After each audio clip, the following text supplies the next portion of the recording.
The Radio Misfits Podcast Network. From the birthplace of modern winemaking, Sonoma, California, you're listening to The Winemakers with your hosts, Danielle Langlois, Bart Hansen, Sam Katuri, and Brian Casey. We were all sitting here kind of on edge. I jumped a little bit. I tried to make it a little louder for effect. I know you're supposed to make it very... It could have been a little bit from the earthquake yesterday. That might have been a little bit left over. Did you feel it? Did you feel it? I sure did. And a matter of fact, the tank made a lot of noise. You can imagine all that wood on wood. Yeah. And then the prints that are hanging from the ceiling, they did this for quite a while. He's shaking his hands back and forth for those who can't see. It rocked and rolled, man. I was in the kitchen. I didn't feel a thing. People that were sitting at this table in here, these chandeliers were swaying. And they were like, "Oh my God, did you feel that?" Sam ran outside and I didn't feel a thing. Sam ran outside and expected the building to be flat. Yeah. He's every man for himself. Sam just sort of ran out the door. Not fair. Sam's not here to defend himself. But And what about down in Carneros? Did you guys feel it? We did not feel a single thing. We did not. Yeah. It's all that clay. It just kind of absorbs everything. Yeah, we're always in motion in Carneros anyway. So, yeah. Yeah, I had to look at the timestamp. I was like, when did that happen? What was I doing? Right. So. Well, welcome to the Winemakers. We are here today on whatever day this is with Tom and Chrissy from Grand Scheme. That's right. Grand Scheme Estate, Grand Scheme Winery. Wines. Grand Scheme Wines. Out of Carneros. And welcome to the show. You guys, how long has Grand Scheme been going? It has been a going concern. When did you plant the grapes? Let's start with that. Sure. Yeah, 2019. You want to tell this part of the story? Sure, yeah. We planted our vineyard in 2019. Our first harvest was 22, but we pretty much released everything, 22s and 23s together last year in 24. So Okay. It's been just over a year. Wait, so 23 was the first official vintage release? That was our launch. Yes. Yeah. So 22 was sort of a trial run. Let's see what the vineyard's going to give us. We got Like barely a barrel. Barely a barrel of each varietal. So we've got Pinot Noir, Chardonnay. We'll talk about the clonal composition. And 22 is kind of a weird year to start anyway. I mean, I don't just with the heat. Depending on when you harvest. If you harvest super early, it was okay. When you We guys harvested earlier. Yeah, so they around were Labor okay. Day. But for cabs, Yep. for cabs and roans, it was rough. Yeah. Generally, we harvest early. We're picked at least by Labor Day. Done with winemaking usually by end of September, unless something bad happens. Right. Unless it's 23. That's right. Unless it's 2023, then you're like, Chardonnay in October, which is never a fun proposition. But you got a little Chardonnay in your glass in the form of breakfast wine, we like to call it. A little sparkling Blanc de Blanc, 100% Chardonnay. So tell us about this. Who makes this wine? I mean, because champagne is it looks like you guys do it in that method. And Yes. who makes it and Yeah. how is it making champagne? It is. Or sorry, sparkling. wine. I apologize, sparkling. We don't want them to come after us. No, you're right. The French are listening. Yeah, so we make the base wine. So we're grower producers. We'll start off with that. Small micro lot, 1 acre planted Pinot Noir Chardonnay. Chardonnay is in the back of the property, Pinot Noir in the front. I like to joke business in the front, party in the back. And we make the base wine. So we pick early for sparkling. So we pick at we try and nail it around 19 just to preserve the acidity. And we want to get a target alcohol of about 12%. A little under 12%, given secondary fermentation in bottle, bumps it up about a half point, a little more than that. So we make the base wine. We ship it over to Brut Bottling. If you've ever heard of those guys, Remy and team in Napa, do a fantastic job. So this was on tirage just about a year. So we decided let's roll the dice a little bit, see what our experiment is doing, and you guys tell us. It's in your glass and it's enjoyable. So that's why we pulled the trigger to release this to market. We got some demand before we even released it. They said, "Hey, you're making a sparkling?" I'm like, "Oh, yeah, I'll buy a few cases of that." So, Nice. yeah, but yeah, lovely aromas, tropical sort of citrus fruit, little green apple on there, nice balance with the acid. I was going to say lemon and apple for sure. Yep. And there's a good amount of yeastiness that Yes. just complements everything. It's still fresh, so it'll continue to develop and bottle as well. Even though it was only 1 year own tirage, the French, they like to say 3 year for a vintage. We can get away with putting a year. That's what I was wondering. Most people around here, when they get into sparkling wine, it's like, oh shit, this is going to be a 3-4 year long process until it can be. You actually get something right.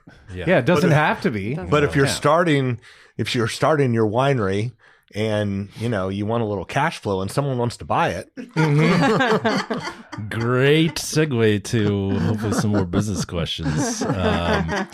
So Chrissy, go ahead. Yeah, Chrissy, she's more of the business side. I'm more of the operational side of the business. So that's kind of how we split duties, and we're a package deal wherever we go. So for better or worse. Yeah. So let's go back a little bit. Where did you guys meet, and where are you from originally? I'm from Massachusetts. I moved to California early. We actually both moved here around the same time. We met in San Francisco in the early 2000s.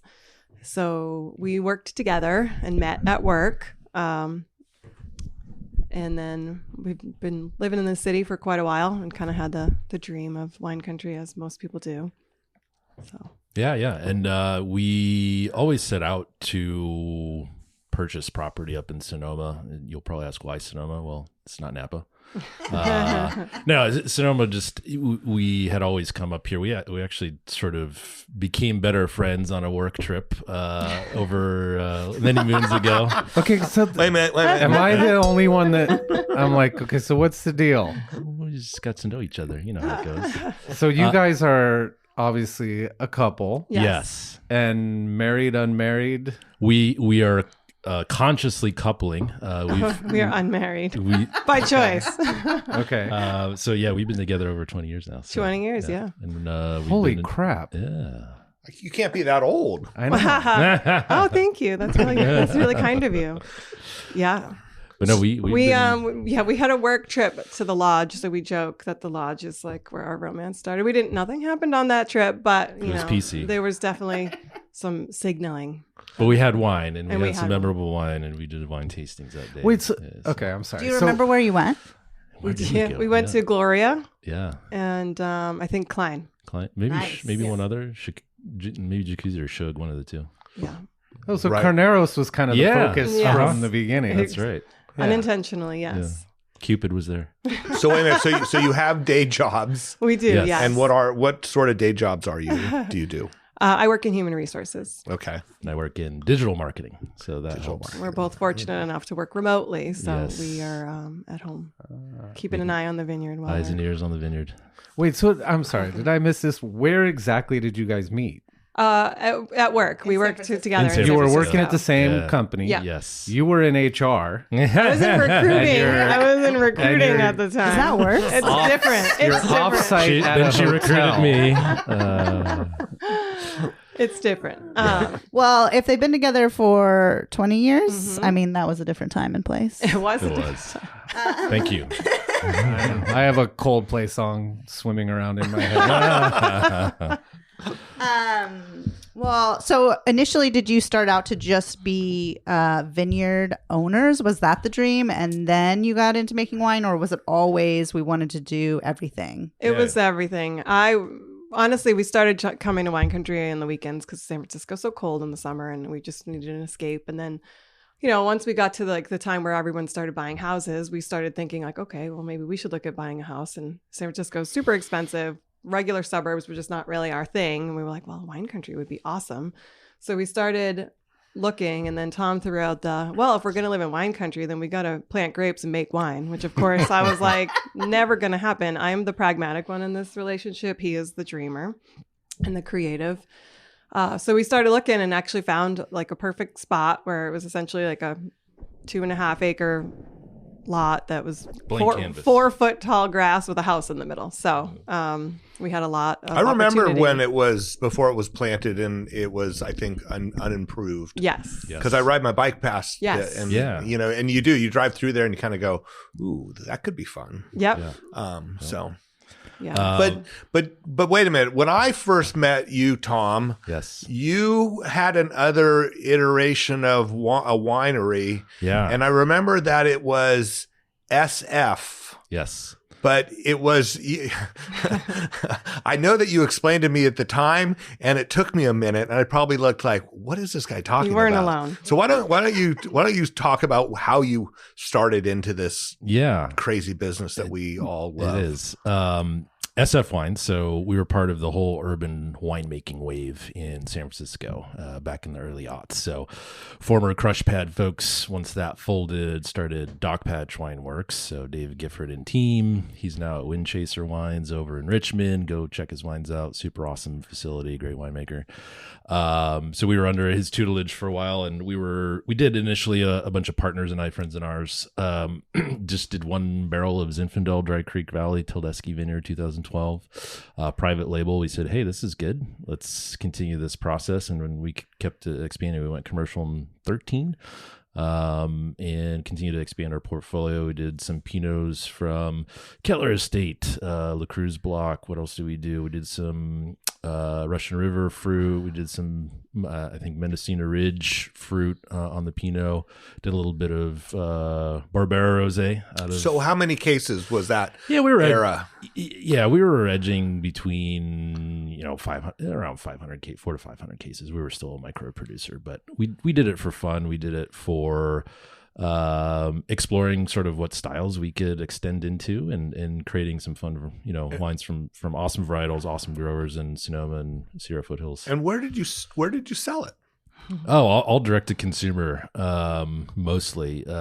In the city, we had a few placements over time. I think we were in a few restaurants, a couple wine bars and grocery stores. So yeah, we were scattered throughout the city. Yeah. But it wasn't just a sales force too. Then it was a group of you. There was a partnership. Exactly. There's four of us.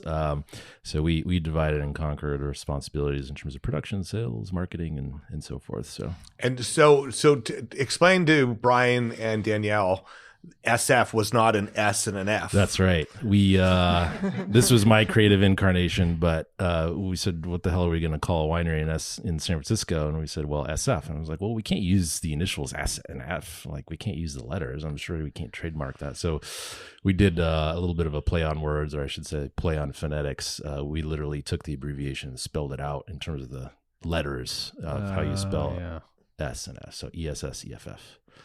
So if you look up SF in the dictionary, that was it. It took everyone a few minutes to get it. Yeah, but when they got it, they were like, wow, that's cool. Wait, are there any of these wines still around? There are, yeah. I haven't just had one. Yeah, we had one over Thanksgiving. It was a 19 Dry Creek Zinfandel. I'm short on some of those because they're a rare breed these days. But yeah, next time I come back, I'll pour you some. 2012 was a fun vintage. I think the best out of the Zins that I remember, I have, I believe, one bottle of this left, the 2013. That was spectacular. And that's when I think Ray Tildesky was selling his fruit, if I remember, to the prisoner at the time, Warren Swift. So the Petit Sirah, the Zin, was going into that wine for a good while. So we were sourcing from the same blocks, which was fun. Yeah, that's cool. Because how were you getting fruit? Were you just reaching out to people where you liked the wines, or were you looking in the bit of both? Yeah. What is that, wine business? Winebusiness.com. Yeah. No, we did all of the above. So through connections in the winery, it was a custom crush facility. So there was a bunch of us there. There was like, I don't know, on a good day, 20 clients, 12 to 15 on average. So wasn't that the deal with Crush Pad when they first started? Is they had this list of growers that you could get grapes from. Yep. Because they had contracted with these growers, and there were known growers and known vineyards available. Yep. And that was part of what you paid in by being part of Team Crush Pad. Yeah, and DPWW did a little bit different in terms of more personal connections. And we made friends with the growers too, and over time we actually got to call a pick date. Imagine that. That was a luxury. So were you going out there with Ziploc bags and sampling? We did. That's the funnest part, Brian. Yeah, we did sampling, but some growers were like, "I'll tell you when it's ready." Oh yeah, we all know that. Yeah, sounds like someone I work for. Sounds like a lot of growers I've worked with. When the figs fall from the tree, the zin's ready. So you guys are making that wine. You're getting rid of it, like you're actually selling it, which is kind of cool. So that's got to be you're like, hey, we could actually make this happen. Yes. Yeah. Without that experience, I don't know that we would have gone Crush on Pad this was personal expensive. venture. So we weren't customers of Crush Pad. We just work with the founders who went to Dog Patch. Or Dog Patch. Okay. Yeah. So they were pretty reasonable. I think most of the custom crush facilities were pretty much on par in the city. Yeah. Okay. So after Dog Patch, we moved over to under the tutelage of Ed Kurtzman and Mansfield Dunn, his August West label. So we were at that facility for a while until that folded earlier this year. Ed's still around. He's doing his thing. But yeah, everyone had to find a new home. So how do you start picking a piece of property and then deciding we're going to put a vineyard in? Like, lay that whole thing out, because that seems bananas. Well, first I'd say budget was probably a primary driver. So, and how much do you how big is the property? Yeah, it's only 2.5 acres. Okay, so in your mind, what are you thinking you're going to need to establish a vineyard on that property? Like, how much money did you say, you know what, we probably need this much money to actually put a vineyard in? Honestly, I don't think we really thought that far ahead. We were just like, oh, there's a house and there's land and it's in a price point that we can afford. So we'll buy it and then we'll hope for the best and figure it out. We were young and naive. Right. But let me ask you if it kind of went this way, because this is the way I came to it. It was like, well, you don't have to pay for everything all at one time. Yeah. This year, we just have to start prepping the soil. Or this year, we just buy the stakes. Yes. Right? Yeah. And then the next year, we'll do this. Yeah. But all that time, you're accumulating, Yes. right? Correct. And when you're, as you know, when you're making wine, you're accumulating and you're not selling it. Right. So, Yeah. So as far as the math is concerned, what is it now these days? Generally, to plant 1 acre, 60 to 80,000 all in with land prep amendments, soil amendments, ripping, staking, trellising, yada yada, planting. Getting your rootstock, getting your cultivar choices in, and ordering and waiting, because that takes time as well. But yeah, that process we started in 18, and then we finished trellising, I think I want to say in the fall of 18, and planted in the spring of 19. So it was a 1.5-year process. And but then we bought the property in 14. So 14, we spent some time trying to figure it out before diving in. Exactly. So and the idea was always to do the work yourself. Well, with some help. Yeah, we're not that crazy. In as you guys know, in the business, you need help on all facets. And we've got a growing team. I do majority of the cultivation myself, most of the vineyard management. But yeah, we work with Keith Kindy and Jason and Mike McGrain out of Kenwood, the Dirt Farmer guys. So they do a great job. Yeah. And yeah, they helped us on our path to getting certified organic, which is cool. Cowboy Dan. Yeah. I mean, yeah. So was it? You proudly had your CCOF sign out. Yes. That looks beautiful. Thank you. So was that from day one? Was it like, and we're going to farm organically? Yeah. And if and why? Yeah. I think the why is why do it the other way. I think we have been in an industry. Yeah. There you go. Cheers to that. You look back at, I think wine is food. You look at food production back since the early 1900s, 20s, 30s, 40s, 50s, getting into the 60s. Like, it was all organic, right? Exactly. And no one ever said it was organic because it was assumed. Can I ask a question? Because I just thought about this, and I know we talk about after World War II, everyone using chemicals. Was there something else that people used to kill weeds that wasn't just manual labor before that? No. Did they use like boiling torches water or something like that? No. I've seen torches, but yeah. But I don't really think so. Goats. Sheep, goat, but I think maybe tractors. That's why a lot of those old vine vineyards, they're set up on the distance in between, so they could go with the tractor and the Just disc. till it? They could go this way and they could come this way. So it wasn't like they were rows. They would crosshatch the vineyard. So it wasn't just now vineyards are one direction that you drive the tractor through. Maybe you turn around and come back the other way, but in that case, you would go diagonally also.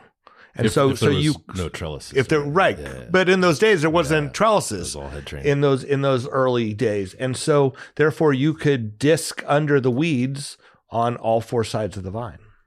But then the weeds, I mean, eventually you're not going back and picking up the material. So then eventually it's It just all goes reestablishing. into the soil. Yeah. Yeah. A little extra nitrogen. Yeah, the modern day equivalent is we bought a piece of equipment a while ago called a power harrow, and it has these vertical tines as I extend my hand and fingers downward that rotate at 500 RPM. They literally pull the weed up by its taproot, throws it into the middle of the vineyard, and then you cultivate after that. So that has been an amazing piece of machinery for undervine management because, we don't want to spray obviously, and then getting undervine with anything else is hard. We do some shovel work here and there, just like literally around the vine because that's necessary, especially when they're starting to get established. But I think we've largely the weed problem has compounded over the years in Carneros and just generally everywhere in Sonoma Valley. I've even witnessed it, and you get some really there's wind, and the wind blows all kinds of new stuff. Right. Yeah. Well, and birds, right? They just carry birds stuff are fertilizing. and then take a shit in your Everything. vineyard. Yes. We have chickens. That doesn't help necessarily. So they grow some really good weeds. But the fun part about our property is that it used to be actually an organic co-op vegetable garden. So the prior owner who situated the land and the home there had grown everything. So we still get like, what do we get? Swiss chard pops up in the vineyard. You can't kill that stuff. It keeps coming back. We had some potatoes once. And some really good soils. And some potatoes. Yeah, that's awesome. Tomatillos. I found a plant once. Yes, Yeah. tomatillos. So. And so where exactly is the vineyard? Like landmarks, what is it in between? Yeah, it's on Dale Avenue at Rommel Road. So right across from Seha, the Sinsky Scintilla Vineyard near Mahoney, Las Brisas, just right around in that corner there. And for people that don't know where that is, near Lou's Luncheonette. Yes. Oh, cool. Okay. Yeah, across the highway from Lou's. Right. And then about a mile down the road, also, if folks are familiar with Donham Estate, largest outdoor playground of art in probably Northern California. Yeah, that's a little intimidating to be one of their neighbors. I know, right? They're lovely. They're super nice people, though. Yeah. Whenever I go by my bike, we always laugh about the security guard that sits out in front in his car. And it's like, I mean, I guess they have that valuable of art, but it's not a great look. Yeah, you drive up and there's some guy sleeping in his security car. It's for good reason. We've heard some of the We've stories. heard some good behind stories. that. Yeah. Wait, what? He's needed. He's needed, Really? apparently. Yes. Apparently, after some wine, people take liberties with the art on the property. So. Wait, how do you steal like a 70,000 Not that they steal ton it, they just gazebo? mess with it. Too many Instagram pictures. Yeah. Exactly. Oh, that sucks. Yeah, that's pretty funny. But good wine, good people down there. But it's that sweet spot of Carneros we are lucky to have. And as far as sort of topography, soil, even the winds changing up from the Petaluma Gap, one day and then San Pablo Bay the next. Sometimes we get our northerlies. It creates that sort of terroir that is evident in your glass, and that was part of the reason why we wanted to situate ourselves in Carneros. And we're also on a very unique soil series. It's a clay loam, but it's called the Huichica loam. Huichica. Yeah. So named after the native settlers of the land. And that also extends up through, I want to say Gunlock Bunshu, Scribes on it, and a couple of other wineries. So if you taste some of their wines, especially the Pinots, they're very, very similar in terms of that, mineral complexity, as well as the terroir speaking through the wines. So was it always Pinot Noir Chardonnay because of where you bought the property? Or did you ever think about, hey, let's kind of go against the grain and put something a little different in? It was definitely a thought. What I were think you this is thinking? where the pragmatic person came in and was Yeah. like, well, this is Pinot and Chard She shot my country. dreams down. If we Yeah, ever what want to was sell it? this would probably be easier to sell. He did have some other ideas. What was the dream? There Dream was crusher over here? it was a third option, but as far as kind of rounding out the holy trinity of grapes, Pinot Noir, Chardonnay, we'd probably do a little patch of Syrah if I had a little bit more land to plant. So For a little color for the Pinot. that's right. Say Chrissy thing. no. Hey. Well done. Yeah. Putting the kibosh on Yeah. the Syrah. Someone's got to do It's it. fucking Well, amazing. but- everybody loves Syrah. Nobody buys it. There you go. Business one hand, dreams on the other. I don't know how the sparkling Syrah comes out either. Oh, yeah. So all the wines are estate, or are you purchasing some fruit also? All estate.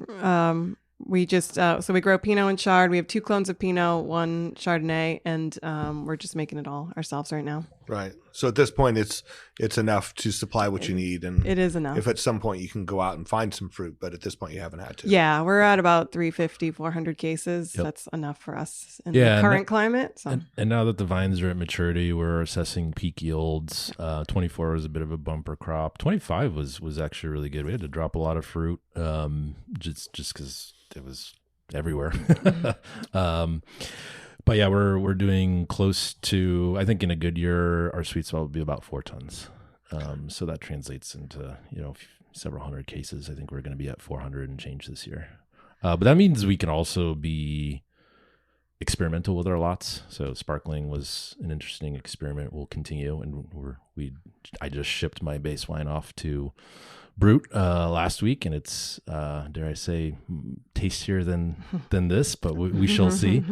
So yeah, that's kind of where Pinot and Chard factors into the decision of how many styles of wine we can make. I think we did a little analysis when we first started. It was like, well, how many styles could we make just to keep experimentation going, but excuse me, also lend some variety, right, to how many SKUs we have, and what we can share from the vineyard with customers. So I think we said 12 plus wines, and Shug used to do that sparkling red. Was it Was Pinot it or was Pinot? it Syrah? I mean, it had to be. Yeah. Yeah. How did you guys decide on the Chardonnay what was going to go into sparkling and what was going to be made into still? Good question. Well, it's a factor of when you harvest. There are, in such a small block, also there are variances in terms of ripeness, and we're now that we're going to be continuing our sparkling program, we will probably dedicate a part of the block just to sparkling. Well, yeah, because it was all planted at the same time, so it was all the same maturity. So it had to be. Did you isolate some of it and say, hey, this stuff looks a little better for making still wine, and this stuff maybe still a little bit greener, immature, maybe. Yeah, there are a couple rows that are generally slower to ripen, so we can pick those first or last, depending on how the fruit condition looks. I think the other factor too is like, they say Pinot is the heartbreak grape. I'm like, no, it's Chardonnay all the way. Pinot is a breeze in terms of getting it grown, ripe and picked and made into wine. The Chardonnay, like we use Clone 4, so that's our varietal composition in the vineyard. So it's a vigorous clone, and it likes canopy. It likes to grow canopy. So we have to, even though we live in the Carneros, we have to get airflow into that canopy. Otherwise, we get mildew challenges and other disease pressure. So that's also a factor of how much we peel off and when we pick is what mildew pressure and disease pressure we have. So how much of your vineyard is planted to Chardonnay and how much to Pinot? And then inside that, did you just do one clone for each? And how did you decide to pick each clone? Yeah, great story there. Actually, when we started the research, we bought a bunch of wines from growers and producers in the area immediately. So a lot of Francis sampling. Yeah, a little sampling. Clonal sampling. So we bought a bunch of Pinot Chard. Serious work. It was very serious. But I actually chatted with Francis Mahoney way back when we were doing our clonal selections and got his recommendation because he is the Pinot clone master. Back in the 70s, of course, right down the street from us, he planted I don't know how many clones, developed a few himself, and certified with UCD, but what a great resource to have in your backyard of what clones to plant. So, as also as far as versatility in terms of blending some of the clones in terms of our base wine, that our Pinot that Bart's sampling right now, 2 clones, 115 and Pommard 4. So those are intentional. 115 for its sort of floral, fruity characteristics, and the Pommard 4 for a little bit more of back-end structure, earthiness, savory notes, a lot of herbal, like black tea, Earl Grey notes on the finish there. So those are sort of the suitcase clone, one step in Burgundy, one step in California. And then clone 4 was intentional as well, as it's a versatile clone. It's a producer. It's a workhorse. If you over irrigate it, you'll have football sized clusters. But in general, it makes a really nice wine, especially sparkling wine. So that was sort of 1 foot Burgundy, 1 foot in California. And I think the story of Clone 4 was, started Old Wenty went to, I think, Stony Hill, and then Martini got it, cultivated it. It sort of, morphed into what it is now. So this is sort of the Martini variant Clone 4. Gotcha. Yeah. And it's just a half an acre of each. Yes. So. Yeah, half an acre of each. Yeah. Gotcha. Yep. Gotcha. And are you guys still making the wine at what crush pad facility are you using currently? Yeah, we just moved this year to Talisman on 8th Street.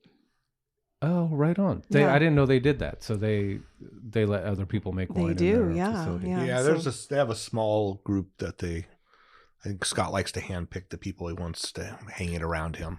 I guess we passed the test. Yes. Exactly. And they have the right size tanks. And Yes, Yeah. that was the biggest challenge for us is like press size. Does he still have those old milk tanks? Yeah. Uh-huh. Yeah. No, Scott's been great. The team, the Harvest Intern team has been awesome this year. I mean, you can tell the story of shopping around for crush facilities. We talked to a lot of people. Yeah. A lot of great options, but it was really came down to the press size for us for the most part, and tank size. Yeah, so We're logistics. Yeah, they have a 2-ton press that was perfect for us, and with the shard lots that came in, Scott was like, "You sure we don't need to go across the street to Tin Barn to press?" And I was like, "No, we can do it." And so we managed. In doing your research for different crush pad facilities, did you find that everybody was on the same page as far as cost Absolutely and what not. you got, or do you think they're all? I would say there was some consistency. It wasn't too far off, I don't think, but I'd say it was pretty consistent. Well, that's pretty close to you guys too. I mean, It is very close. That was one of pretty the short drive. You're getting the fruit in there still cold if you're Yes. picking in correct. the morning. Exactly. That was a major factor for us is picking that location. It's just the Yeah, if proximity. people are sorting it, their hands are freezing. So Makes a good Instagram story to have your grapes going over the Golden Gate Bridge, but that's not logistically speaking. Took about 2 hours to Welcome, get there Sam. during rush That's hour. what they invented GoPros for, right? Yeah. Put that on the back of the truck. And are you guys picking all this stuff yourself, or are you using some of your vineyard crew? We have a vineyard crew help. Yes. They can do it so much faster and more I efficient than like we to would. say I have 2 hands and 10 fingers. If I'm in the vineyard doing anything, it'll take me about 4 to 6 hours to do one operation. Yeah. Aside from cultivation, so Well, and if you want to keep 2 hands Yeah. and 10 fingers, you leave the picking to somebody Exactly. else. Leave it to the professionals. And how come you didn't do, or maybe there is a plan in the future to do a little Pinot in the sparkling? yes. Yeah, we're thinking about it. Yeah. We were actually thinking about maybe even doing a Blanc de Noir, maybe. I don't know. We'll see. So it sounds like there's a theme going on. Do you think that people are more interested in bubbles? Feels that way. Right. Maybe not more interested. I think there's a lot of there's a interest in desire. bubbles. Yes, Yes. for sure. I think bubbles. I don't know if it's on the rise, but there's definitely people buying bubbles. Totally. Go down and ask Todd Jolly. He'll tell you how much they're buying. Yeah. Well, and we've had people that have asked us recently if When we're when we're going going to to do a sparkling one. And I think Sam's response was, we make one in champagne. I think that's a good line. No, I'm actually, and people do that. They go over there and you find put a blend together and make your champagne. So we'd have to go over there and visit. Well, no, You have to. Yes. Yeah. Not we. He. I don't think you're there yet, Brian. I think we'd have to go. It's called research. I Field trip. this block. Class field trip. We'll all go. My God. Actually, we had the fortunate ability to take some time off this summer, and we did a little quick trip to Champagne. We did Chablis and Burgundy, so that was fun. We still called it research, so it was research. It was research. it was a work write-off. It's okay if research is fun. It's okay. And no dosage was Auditor, trending in tax Champagne. man. And we ended up going no dosage not because of the trend, but because we liked it. And Yeah. I agree. I'm totally on board with that. yeah, Yeah. I like that clean, it's crisp. fresh, and, crisp. Yeah. Yeah, totally. Yeah, and it aligns with sort of our ethos of minimal, low intervention. I think we've been lucky also in, connecting, the dots between growing and production. We can have more control over some of the variables as much as we can, but like 23 and even 24, like minimal ads. And we only say add when you have to, not when you should or need to. And, we try and let the terroir speak for itself, the fruit speak for itself. And in the case of the Blanc de Blanc, like it didn't need dosage in our opinion. We thought the fruit was ripe. It has some nice tropical notes and qualities where, you didn't need that edge of sweetness to balance the acid. It was already sort of balanced in the glass, which Yeah, is I which think is fun. it's super crisp. It has a really nice appley finish. It's really delicious. Great job, guys. Yeah. Thank you. You can stop me if you've already talked about this before I got here. No. This might be one of my favorite back label. I'm not a put a ton of things on the back label kind of guy, but if you are, season just says hurry up and wait. 2024. That was I love 24. That. When did you pick it in 2024? Just talk about the hurry up and wait of the 2024 vintage for you guys. I believe if I'm going in my calendar, we picked it the 28th. The sparkling was right around Labor Yeah, Day. right, August? right before Labor Day. So as you guys remember, like super, super hot in July. Good for the grapes. Luckily we didn't really still even have to start irrigating until like end of mid-July.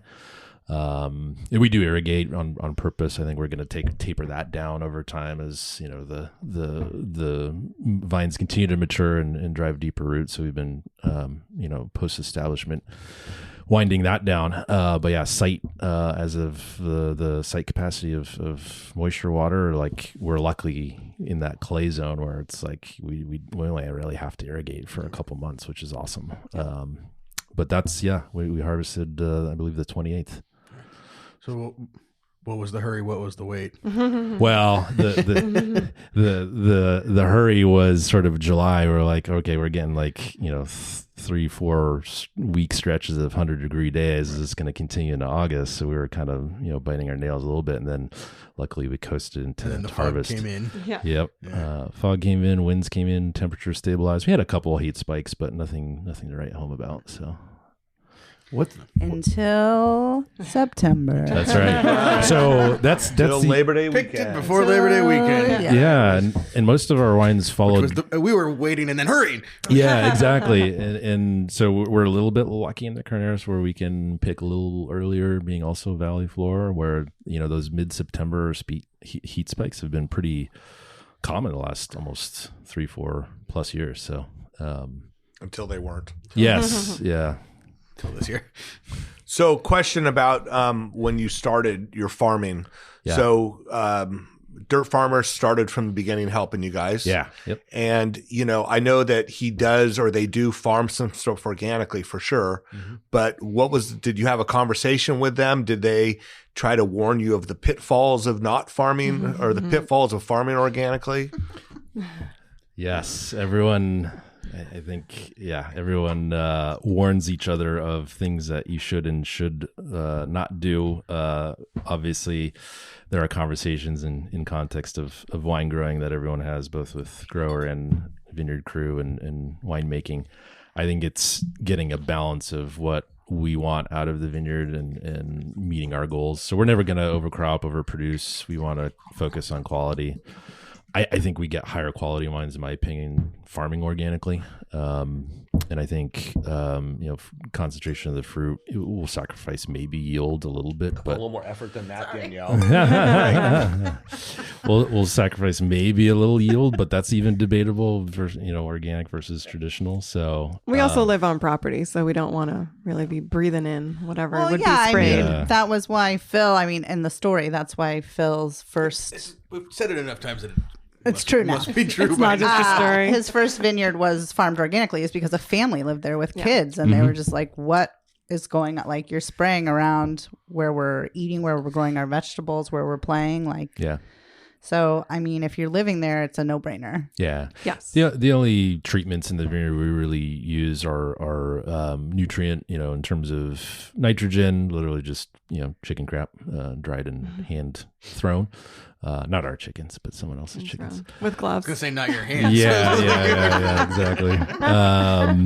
And we dust now with backpacks elemental sulfur, so that helps keep the mildew at bay. But those are really and then aqueous sprays of mineral and nutrients as the canopy develops. Those are really the only three things we actually do to the vineyard outside of cultivation.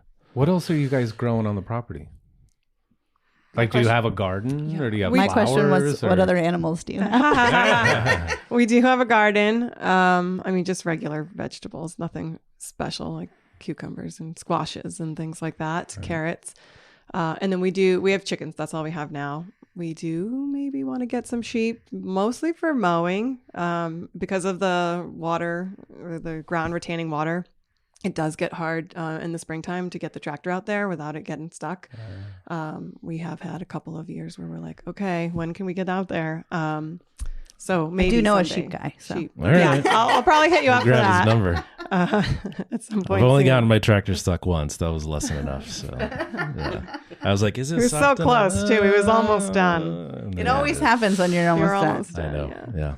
It's rough. Rich Thomas used to 10 always minutes turns into 5 hours. Yeah. Rich Thomas used to always tell the story about up in Dry Creek Valley how everybody would be waiting to get out there and disc their vineyards, get rid of the weeds. And there was one guy who always knew that his property dried out quicker than anybody else's. Mm-hmm. So he would go and do that. And then everybody else would start and they'd all get stuck. Yeah, in some cases don't follow your neighbor. They know their site best. But yeah, no, like in the Carneros, you're absolutely right. You have to time it. Otherwise you can't disc anymore. And we actually have a Graminia spader. So that's even more powerful than I think a disc can do in terms of cultivation. But you still don't want to cultivate way too late on that, or too early, because then you're just slopping around some mud or getting stuck. How weird is it? It's kind of cool to me that you're living on the property, because that used to be like the way that wine was made, right? The winemaker, the owner lived on the property, grew the grapes, sometimes even made the wine on the property. Mm-hmm. Now everything is kind of transitioned to you're buying fruit from vineyards and everyone's using a crush pad facility. But for you guys, you're looking out your window at your grapes. Does he just like sometimes decide to go out on a mower yes. because he's just like can't help himself? He cannot help himself. There's a lot of random requests for suckering. He's like, if you want to get your steps in, do you want to just sucker instead of walk in the neighborhood? I'm like, yeah, because that's the same thing. Wait a minute. So it's not necessarily him getting out and doing the work. It's him Delegating. Delegating. That's interesting. 10,000 steps later. Yeah, he's out there checking the fruit, especially when it comes to harvest time. He gets a little anxious and he's out there quite a bit. I can just imagine looking out my window as I'm watching Netflix and I like see a weed and I would be like, oh, I need to go get that weed. Yes. Yeah, that and the mildew. 4 hours later. He's got an eye for mildew. So if he sees it, he goes out there and starts. And what looks like a he'll leaf just blower. run out and check. He's all of a sudden like I'm out there with my hair pruning. dryers, Yeah. Okay. So Extension cord. That's right. it's very battery helpful. powered, actually. Battery powered. The travel version. But that's like the way, to know your fruit more than any other person that's making the wine, living on the property has got to be the ultimate. Yeah, it's pretty cool. And we're learning. Every vintage is different.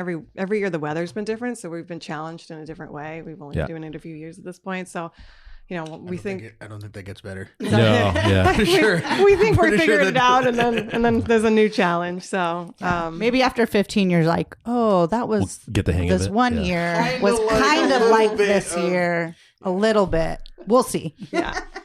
Well, when we were in France this summer, one of the grower producers, I think in Epernay maybe, he's like, yeah, you plant a new site, it typically takes 10 years to show what it can do or not do, right? Yeah. So we're not quite there yet. We kind of have an inkling, but we're seeing good things. So I think we got lucky also in context of, site selection, rootstock selection, cultivar. So, so far so good. We'll see if the weather gods cooperate over time. Now, have you guys looked at long-term? I mean, you live there, you own a home. So have you Yes. looked at long-term weather projection models for that area just to see what it looks like? Like Farmer's Almanac? Or who was the guy that R.I.P. remember Leo Really? McCloskey? This year's the last year. Heartbreaking. Really? Yeah. We should probably How does that happen? because print is dead. Yeah, nobody reads anymore. No, nobody cares about trying to Farmers? predict the weather, I guess. Or almanacs. Or almanacs. Both are. I know one's come to our house every year. Dan reads them. I know. But we're sad. R.I.P. for real. Dan reads it it's in the bathroom. Right? No, I'm not making a joke. I'm being serious. That's like a real question. That's where it lives. I think that's where they all live, isn't it? No, Sounds isn't it Back in the NASA? NASA does it now. Don't you guys remember Leo McCloskey when he came on and You talked do about understand that Leo. is crazy? Yeah, I mean, Leo was an ideas guy. Remember, Leo would come in and he'd go. Let's not he'd shoot go, down ideas, people. Leo would come I'm in. sitting and right he'd go- here. Leo would say, "Just bring your wines to me, and we'll analyze them. And then we don't need to taste them. I'll tell you what to blend, and you'll get 100 points." Oh, the Enologics guy. You had to deal with that. Yeah, definitely. Yeah. I think a lot of people. I mean, that's a whole other. That's a whole other show. That's a whole other show. Farmer's That'll, Almanac, that'll whole get other me show. blacked out Right. of the business. Or But to Brian's earlier point, like with Noah Thanks for getting getting us back on. Yeah, Come by no, anytime. pass that sparkling down. With like Noah getting gutted, like there are no more long-term forecasts of anything, right? It's like, what's the weather tomorrow? It's like, it's a lot like yesterday. Like Foggy. Thanks, Foggy guys. and cold. Yeah, let's not talk about that. But we have considered that it likely will warm up, and if so, what would we do? And that's maybe part Right. of the sparkling thing. We can harvest a little earlier there. When we've toyed with the idea of if we need to graft something else, like we could at some point. Yeah. If we need. But as far as long-term forecasts and medium-term forecasts, there's actually a lot of amateur weather forecasters on Instagram, and they do a pretty good job, and they're fun to follow. Shout out Weather West. Yeah. I've got a couple in my Instagram feed, but yeah, just independent guys. There's a guy out of Slow, I forgot his name, but really cool maps, good forecasts. When the atmospheric river is coming. So Because you're just in an area that seems to me more affected than a lot of other areas by Yes. mildew pressure and wind Yep. and heat. So like just even like moving air, yeah, it seems like you'd think about, okay, maybe we look at what do they do out there? Fans. You don't do helicopters. Well, but you use, so like- sorry to interrupt, Brian. Is frost an issue? it is. Yeah, we've been impacted a couple years, not terribly. It's just a few pockets. Yeah, a few pockets back in the Chardonnay vineyard, nothing in the Chardonnay block, and nothing in the Pinot. We are fortunate to be bordering, some vineyards that have the mega fans, the propane powered fans that helps create an inversion layer. There is like a cold air, I would call it a vertical fan. I'm blanking on the name, but they're green. You'll see them around Napa Sonoma. Yeah, they're like trailers. Jackrabbit, Yeah, totally. whatever. It has a little rabbit on the label. Yeah. But yeah, we're thinking about buying one of those and putting it into the low point. And it's just temperature, and it'll pump out the cold air and pump it up. So it'll create that inversion layer. So we would put that in the lowest part of the vineyard. And that should be enough, right? Other interesting things that are coming to market are like literally like Christmas lights for your I get that ad on Instagram all the time. Fro light. Yeah, they look- yeah. they I'm look like, that would be pretty and pretty expensive. yeah. I'm like, do we need that? I'm like, no. This time of year. Yeah, exactly. So Know where your house is at night. yeah, exactly. Like- exactly. Fire up those frost lights so you can get home. Yeah, exactly. So that's another option. But yeah, no, frost hasn't been terrible. We'll see about this year. It's been cooler than normal this winter, as y'all know. So we'll see what happens. All right, can we talk about the wines, actually? Yeah. All right, so we know about the sparkling. Wait, I Let's didn't talk. miss that part? We never even got there. We just been drinking them. Chardonnay, like, what are your thoughts on how to make the wine, barrel, all that kind of stuff, malolactic, everything? Yeah. So 23 big year. We harvested this, if I recall, October 3rd or 4th of 2023. So long hang time, high acid. As a result, we had to take it through ML. And generally, Wait, because you didn't want to?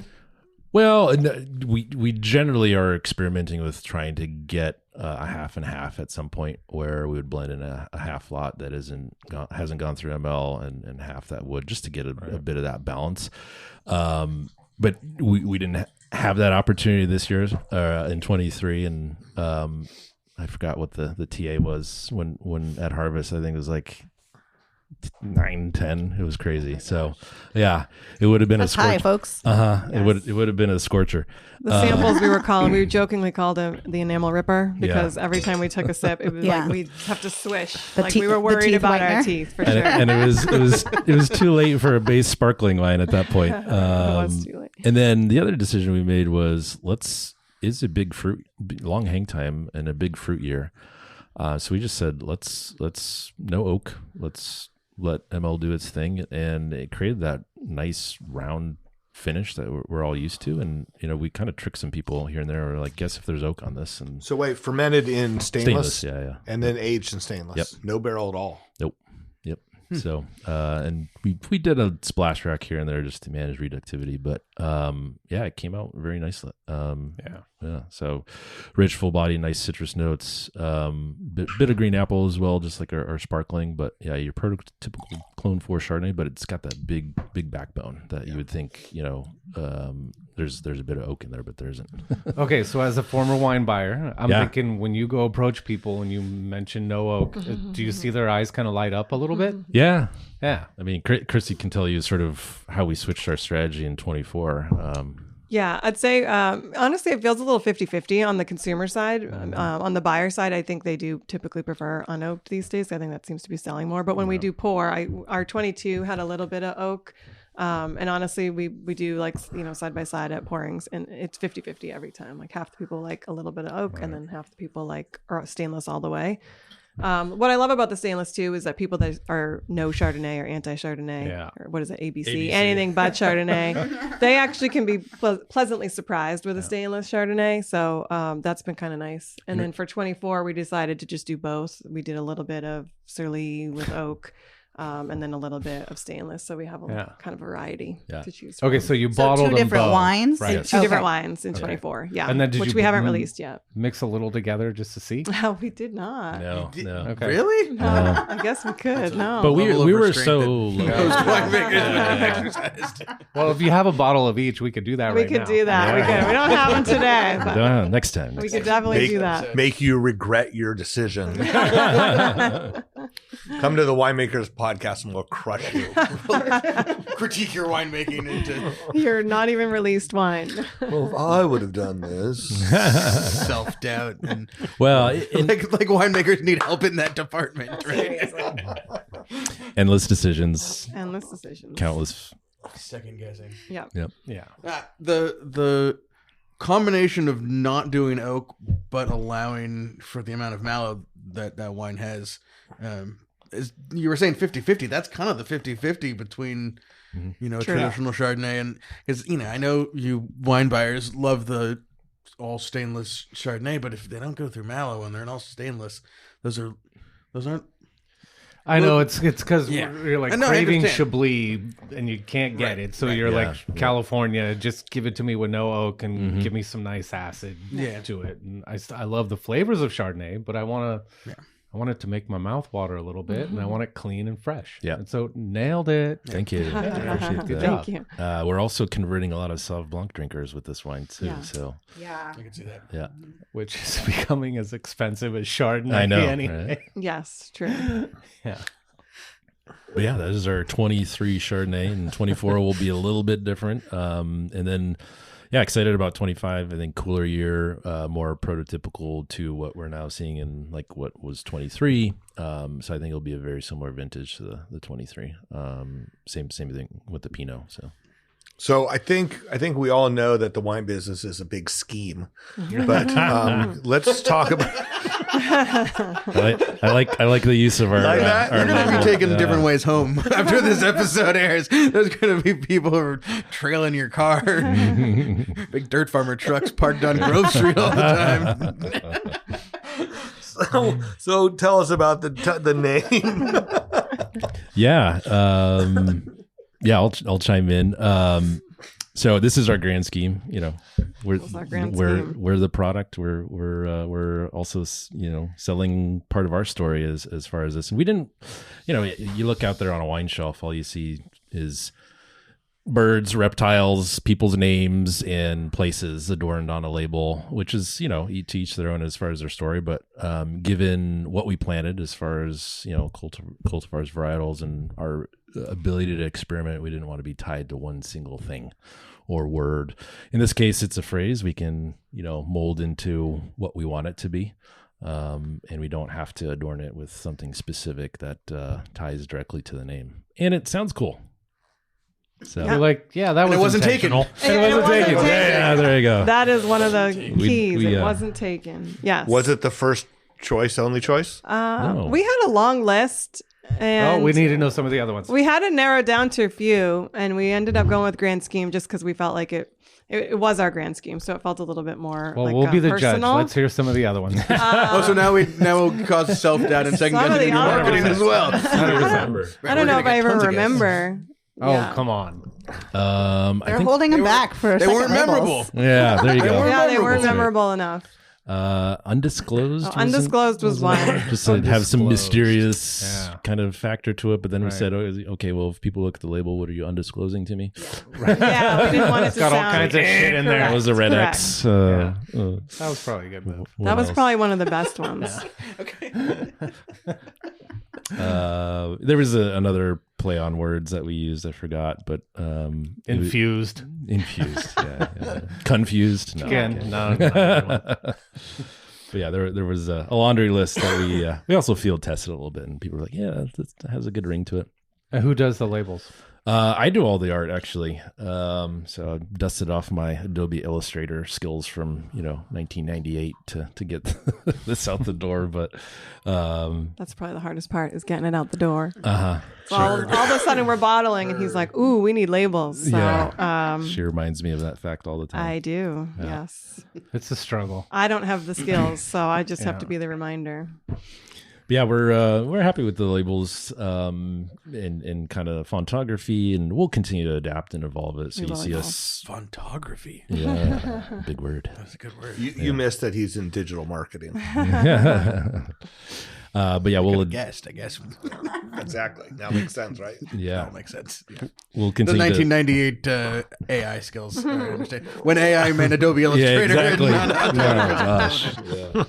I'm gonna start on AI. All right, can we talk about Pinot? Yeah. What was the idea going in with this one? Into the Wait, did I pour the wrong one No, you first? did. We have 23 23's current release. Okay, 24 This is is the Beautiful Soon to be aromas. 24 is the Release, grand yeah. scheme for the next year. Okay. Really, really nice aromas on this 23. Really gorgeous. Yeah. So again, estate single vineyard organic Barn House Vineyard. That was a kind of another play on words as far as what we named the vineyard, because it was quite literal, barn house vineyard. So we didn't want to overthink it. Very creative over here. Yeah. But yeah, the 23 I think is just singing right now. About 18% new French oak there. Did about 6 barrels, I believe. 2 clones, 115 Pomard 4, about 60-40 between the two. So the 115 gives it that nice fruity cherry, bright cherry, a little bit of raspberry, and then mineral kind of driven finish and earthy, savory notes from the Pomard 4. I get a little bit of like black tea, Earl Grey, a little bit of bergamot spice maybe on the finish, candied orange. It's a fun. I'm here for it all. Yeah. If you were to pair this Painting with the picture. Yeah, if you were to pair this with any dish, like like a Chinese 5-spice duck breast would be like 110%. Is it? Yeah, I know. Right? I hate this part of the show. I know. Right? Still has that tannin grip too. After being a couple of years in the bottle, it's still got a little bit of that. I think we did 10% whole cluster in 23, if I'm not mistaken. It's a great wine, and we're excited to continue the Pinot program. How long were you able to hang it in 23? We harvested that only 3 weeks later, the 21st. It's like late September. Yeah. You got to the solstice. Yes. To the equinox. That's cool. Yeah. 24, a bit different story, which you'll see in the wine is a little bit different once we get there. Actually, I'm going to get a splash of that 23 too. Is it 23? No, this one. I'll try the 24 while we're getting there. Wow, look how pretty it is in your glass, Danielle. The Color 24 on is that a wine lot a lot juicier on the palate. Yeah. And I like both wines. I think they're both great, but yeah, you can see the difference for sure. Yeah. Hotter year. It was hurry up and wait, and it did settle down, but that imparts in terms of the color extraction we were able to get. And then more fruitfulness. There's also a factor of the 24. We peeled off a little bit of the 115 for rosé, which I don't have here today, but it is 50-50 on the composition. So a little bit more 115, which is probably why it gives you a little bit more of that fruitfulness on the front palate. But yeah, we previewed this in the tasting room a couple of weeks back with a few folks, and one woman was like, "No, I don't want that 23. I want the party wine." I'm like, okay. I think they're both great. I was actually thinking when I tasted the 23, and as listeners know, I'm not a huge fan of Pinot Noir, but the 23 was really, really nice. I mean, it's just not what I pick to drink when I'm drinking for myself. The 23 was, it's layered, it's complex, it has a lot of different, subtle flavors that I really enjoy. And the 24 is really fun to drink. It's just a really nice, easy wine to drink. So. Yeah, this will definitely be a BTG selection at some point on some restaurants. Oh, the acid's great. Yeah. It's just hanging with me, and great food wine. Yep. Yeah. What do you don't have any Pinot in your cellar? Is that what you're saying? I do, but it's just not something like if I'm going to pick a wine that I'm going to drink with dinner, it's usually not a Pinot Noir. But if I have someone coming over who I know likes Pinot Noir, then I'm going to pick it out, or I'm going to bring it to their house, and I'll still drink it and enjoy it. I have to say I'm kind of guilty of the same thing. I have Pinot in my little cellar because I just overlook them all the time when I'm reaching for something else. Right. Exactly, yeah. But I always enjoy it when I open it. I just don't think to do it. And I'm the same way, but we're in the total minority. I know we are. Absolutely. No, but that was the thought when I tasted the 23. I was like, wow, I like this wine. Yeah. So the world loves Pinot. Thank you. Thank you. Yeah. I had a friend who I turned on to our wines, work colleague, and she was just like, "That was surprisingly good." I'm like, "Why are you surprised that it's good? I know it's good." I'm like, "Come on." I think there's a little Grenache Pinot battle that goes on. Yes. Yep. Yeah. maybe it's because it still has that tannin structure to it that it reminds us of a little bit of a Rhone backbone in there. Well. No, it'll be even harder for me to get home if I say what I was going to say, so I'll just leave it alone. You guys mentioned tasting room. Yes. So where can people come try the wines? Yes. Wait, not at your house? No, not at our house. I wish that was allowed. If they, no, they're in the village of Glen Ellen. We're in the village of Glen Ellen at the Passaggio Wine Bar. So we are part of Passaggio. There are 5 wineries in there now. Who are the other ones besides Passaggio? It's us, Passaggio, Once in Future. Oh, no way. Tressel Does Joel Glen. actually show up and He does private tastings there. Yeah. And then Rock and Clay. Rock and Clay. Yep. Yeah, Kent Iverson. Yeah, so it's a good group. We've been there since February, so it's almost a year into this experiment. It's been a great opportunity for us to share our wines because, we're small, then we'd be challenging for us to do a tasting room on our own. Yeah. And then Carol and Jan at the tasting room staff, they pour it whether we're there or not, which is great. And then we are often there on the weekends, along with some of the other winemakers too. Yeah, how does that work? I'm curious about. So if people just walk in off the street, do they offer them? Do you have to try all once in future or No. all yours? To be honest, it's more of a wine bar atmosphere. A lot of people do by the glass and by the bottle. You can do a tasting, Right. but oftentimes what happens is we have a list of about 30 wines. People come in and they try to decide kind of like what they want to get, typically for a glass. So they'll taste through a few and then usually grab a glass. We have live music 2 to 4 on Saturday Yeah. and Sunday. So a lot of people will grab a glass or a bottle and then sit down and enjoy the music. You can do a tasting if you want, not typically during the live music, just 'cause it's too crowded to do it then. But and then if you did want to do a specific tasting with us, you would just reach out to us in advance so that we would know and be there, because we're not always there. And then same with all the other winemakers, we all can do private tastings there. Right. The tasting room's open Thursday through Sunday, but we can all do private tastings anytime during the week. And then you just keep a stock of your wines in the the cellar or whatever. Yeah, so anyone could go in. There's about 30 wines for available by the glass. So And they it's pour quite a everything variety. off of everything's on Corvin? Corvin, Yes, right? yeah. And that's just their practice there. It is just because there's so many wines, and Right. they're only open Thursday through Sunday, so to open them all would be kind of crazy. But we open the bottles once we get to a certain point, of course. But yes, Right. But for the most part, you can go in and if they see it on the list, they Yep. can Oh, taste for it. sure, yeah. yeah. It's There's just on only a Corvin. few that you can't get. Right. For example, Joel's got some Magnums for sale in there right now, which are Actually, I bought pretty good one. deal if I you're got a interested. 98 Ravenswood, Sonoma County. It was spectacular. Yeah, it was nice. So for your guys, 98. 98. 98. You're the 98 guy. well, so 97 was a year where everyone, when the wines were first released, everyone was like, "Oh my god, this is amazing!" And 98s came out, and everyone kind of panned the vintage, and then the 97s took a nosedive. Yep. And the 98s started to. It was like the zombie Yep. coming out of the earth, raising their fist. I'm like, alive! Holy shit! Yeah, and it tastes stunningly. Yeah. So it was nice. We opened that at a little holiday party a couple weekends ago. So Yep. yeah.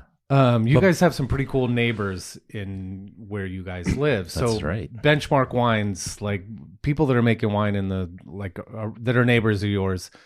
What are some that you guys drink and enjoy, and maybe strive to like? Hey, I mean, I think of people like Hyde, Mhm. where you're like, holy shit, they make these amazing wines. I mean, it's hard to say. There's so many good ones. We like Blue Farm. Yeah. San Giacomo is obviously amazing. I mean, everyone has their opinion on Donham, but they make some fantabulous Pinots. And there are a few that are my favorite that exhibit, I think, most of what I would call similar to our wines from a terroir perspective. So their estate Carneros, that is like a prototypical Carneros Pinot if I were to have my druthers. So definitely enjoy that one. And then Francis Mahoney, everything out of Las Bruces is awesome. They do a fun Vermentino in Carneros Creek. They sell a lot of that fruit too. So if you ever see a Vermentino, Yeah, they're always good. chances are it's from Las Bruces Vineyard. Who else is around? Do you happen to know where Joel gets his Merlot from in Carneros? San Giacomo. San Giacomo. Yeah. Is it okay? Yeah, he has and a- where the vineyard is? I think it's green. I think it's Green Acres. Yeah. Okay, It's- Which is the home. just at their Home spot. range. and I think it's just that's the same lot he's been buying since the dawn of Ravenswood time. was there. Right. So if we went in what do you got situated at home? Do you got like a big wine fridge? Did you actually put a cellar in the house? What So did you do? we were. I was about to insert a joke. It's like we're the opposite. You look at our wine fridge; it's all Pinot and Chardonnay. It really is. And we're always scrounging around for a Cab or a Zin or a Grenache. tough. It's like, yeah, Well, I know where you can get some. yeah.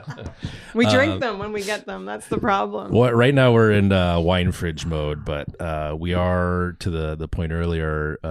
Hopefully, going to be doing some estate vineyard visits in the spring. So we're finishing up some construction where we can properly host folks, and maybe there'll be a wine cellar built in somewhere to that new construction. So, but yeah, excited to hopefully get that off the project list in the springtime. So, And then what do these wines retail for? yeah, Chrissy. Yeah. So the Blanc de Blanc is 48. Pinot is 57, and the Chardonnay is 42. I mean, that's really a great sweet spot, pricing yeah. for that area and this quality of wine. Yeah, and that's part of our other strategy is price to quality ratio. I think you see the story, you know what you're getting, and you're also getting value. I think too often we see Pinots that are, you know, these magical esoteric beings that are priced at $120, and I'm like, Yeah. I just grumble a little bit. But yeah, like, you know, I don't want to go into like point scoring. Are they 100-point wines? No, but like they're everyday wines, they're party wines, they're festive wines, they're approachable. They've got Delicious. Well, the wines you guys like to drink, right? Yeah, exactly. We like to drink them, yes. Yes, we're trying to avoid developing a house palate. It is a challenge. Yeah. Well, the grand scheme at the end of the day is you just have to get to drink your own wine no matter what happens. Right? Exactly. Grand scheme is to get rid of all the wine. Yeah, So if that means we have to drink it, you know, that's an option. Yep, Depletion is depletion. that's right. Yeah. Or do you? I can imagine parties that are you guys hosting family gatherings at your house? Yeah. Do you ever have? Do you have a wine club? We do have a wine club, yes. Yeah, we had a release party last year, kind of because it was our inaugural launch of our wine, so that we did have that on the property. Otherwise, we haven't really had any other events so far. We are building. We have a construction project, so it's not exactly the nicest place to visit right now, but we're almost done. So hopefully, when that's done, we can What does that host look a little like bit more. right now? Oh, it's out of the Barn House Vineyard. That is the barn. It's so the barn. yeah. It's a garage. Wait, so who's Office. doing design on this project? We both kind of pitched in on the design, but Should have hired a designer. Yeah. Yeah, exactly. We're so close though. But no, yeah, we're excited about the springtime. We'll probably have like an industry event just to showcase the property. And yes, Brian, what else we grow? We have a bunch of olives on property. I forgot about the olives. We did our first olive harvest this year. So Cool. 2 gallons, but hey, you know, it's fun. It was a bad year. Yeah. Was it a bad Yeah, year? we had all of 7 cases this year. Yeah. Yeah. Last year we had 30. yeah. Oh wow. Yeah, half of our trees just didn't fruit. Yeah. Even though we had, it's all Frantoio and we have a couple Pendolinos, but maybe we should be planting a few more of those. We'll see. But I think this coming year should be good. I mean, the olives are very cyclical. Yeah. One year's great, next year's terrible. Yep. So we'll get a bumper crop next year is what you're saying? You make 4, 5, 6 gallons, you'll be surprised. Yeah. That would be At least bumper for enough us. for your That would be kitchen. bumper for us. Yeah, at least enough to last till like March. Yeah. Right. Yeah. Yes. All right. So if people want to get a hold of the wines, do they have to be a club member, or can they just go on the website and No. get some stuff sent to your house? And do they have to? We're kind of in every state with the podcast. So like, where can you ship into? Yeah, every we ship state? to about 42 states. We use Vino Shipper, so we can ship to many places. You can buy it direct to consumer online, and obviously stop by the tasting room. Also, if you're local and you click the local pickup, we can deliver. We can drop off in the valley. Local delivery. We've done a few of those, so that's been fun. Yeah, Ring and the we doorbell and do drop have off some a wine. What could be better than that? Right. We have a- smiles. podcast code 15% off if you want to buy anything online. Oh, there you go. The code is podcast. It's called podcast. Wait. You should probably spell that. Just podcast, not podcast 15. Just podcast. Just correct. And you get 15% off. Yeah. That's right. And so, how was this vintage for you guys? The 25. I think 25 is going to mimic 23 a lot. I think there were a couple heat spikes we had to manage. I think the Pinot is spectacular. I think we changed it up a little bit in terms of our winemaking regimen as well. So I'll In what way? keep that. Do we have time? Should I keep it a secret for next time? There is no time limit. Oh, all right. For better or for worse. Right. We did a little bit more whole cluster. I want to say 35%, and we did extended maceration this year. So we sealed it off. Yeah, especially on a Pinot. I was chatting with Bart about this last weekend, and I had never done it before for Pinot, at least. And the way we did it, we basically pre-dryness just sealed off the macro bins or the T bins, and literally used playground sand around with plastic sheets basically to preserve the cap.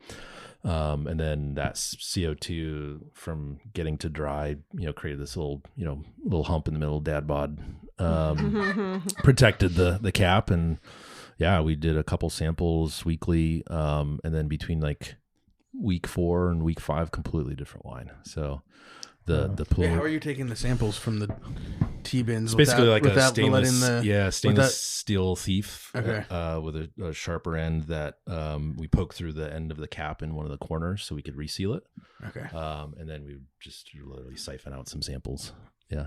And then like rewrapped that corner or that's something? Right. Yeah. Were there moments of doubt in the tasting?